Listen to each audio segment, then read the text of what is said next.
Mr. President, today the promise of a two-state solution is at risk of dwindling to the point of disappearance. The political commitment to this long-standing goal is farther than it has ever been. As a result, the rights of both Israelis and Palestinians to live in peace and security have been undermined, and the legitimate national aspirations of the Palestinians have been denied, while they endure Israel's continued presence that the International Court of Justice has found unlawful. And since the horrific 7 October terror attacks by Hamas, it has gotten worse on every front.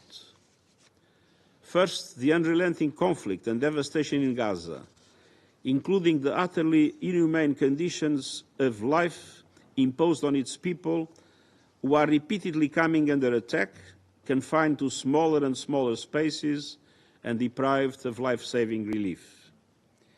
In line with international law, the Security Council has rejected any attempt at demographic or territorial change in the Gaza Strip, including any actions that reduce its territory. Gaza is and must remain an integral part of a future Palestinian state.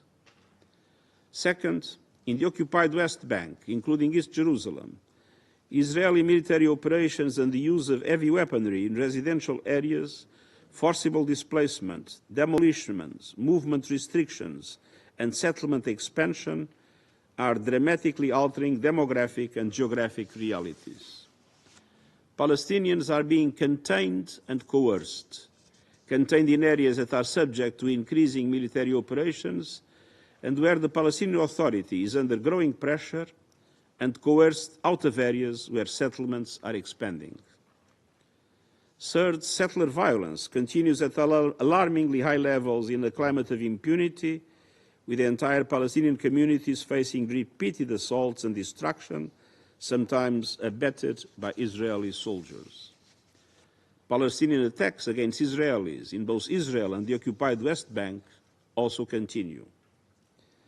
Mr. President, the world cannot afford to watch the two-state solution disappear. Political leaders face clear choices: the choice to be silent, the choice to acquiesce, and the choice to act. Mr. President, in Gaza there is no end in sight to the killing and misery. The ceasefire had brought a glimmer of hope, the long-sought release of hostages and delivery of life-saving humanitarian relief.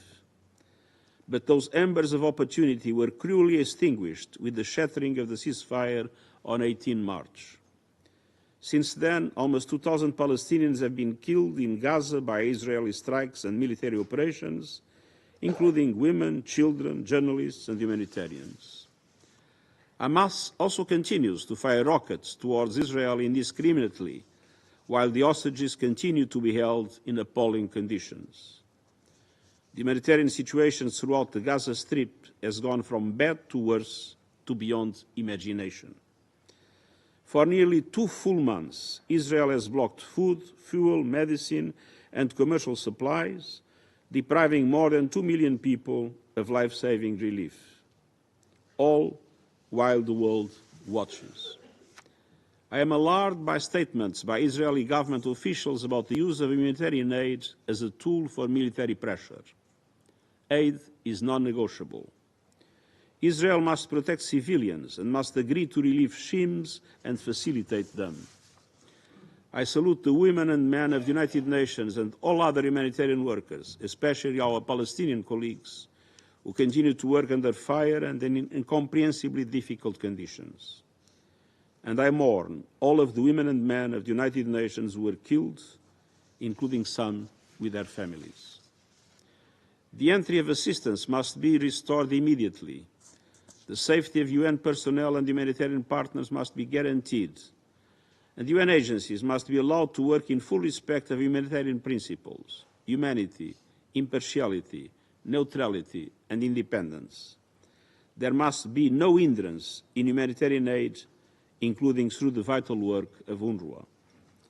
We need the immediate and unconditional release of all hostages, and we need a permanent ceasefire. It's time to stop the repeated displacement of the Gaza population along with any question of forced displacement outside Gaza. And the trampling of international law must end. I call on Member States to use their leverage to ensure that international law is respected and impunity does not prevail.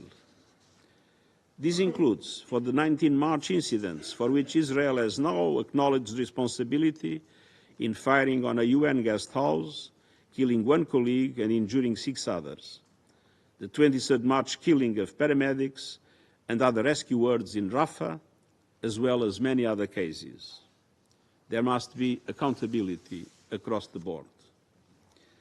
Mr. President, advisory proceedings are ongoing at the International Court of Justice on the obligations of Israel as an occupying power and a member of the United Nations in relation to the presence and activities of the United Nations in and in relation to the occupied Palestinian territory.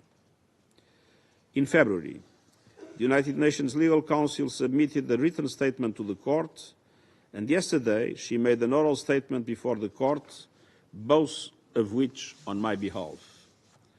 The statement to the Court includes points that I have made on a number of occasions, specifically that all parties to conflict must comply with all their obligations under international law, including international human rights law and international humanitarian law, that Israel, as an occupying power, is under the obligation to ensure food and medical supplies of the population, that Israel has an obligation to agree to and facilitate relief schemes in the occupied Palestinian territory, that humanitarian, medical and United Nations personnel must be respected and protected.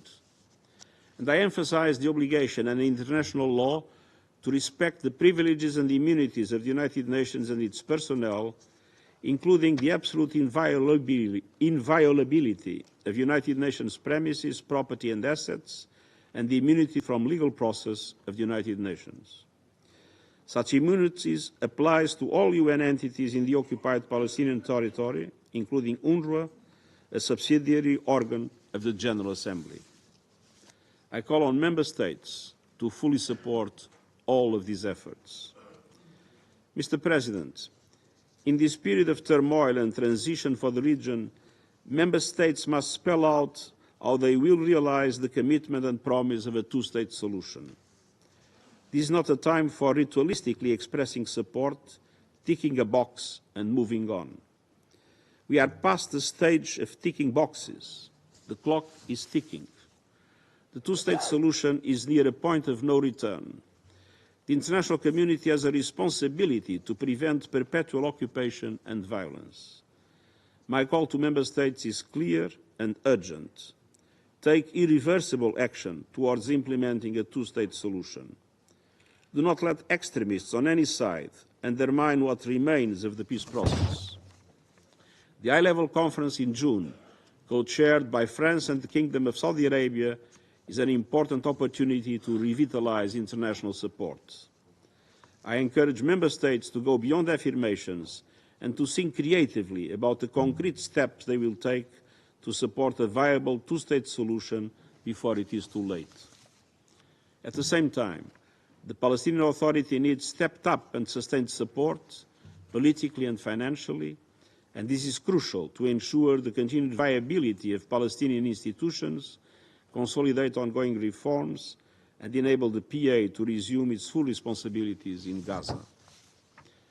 Mr. President, at this hinge-point of history for the people of the Middle East, and on this issue on which so much hinges, leaders must stand and deliver.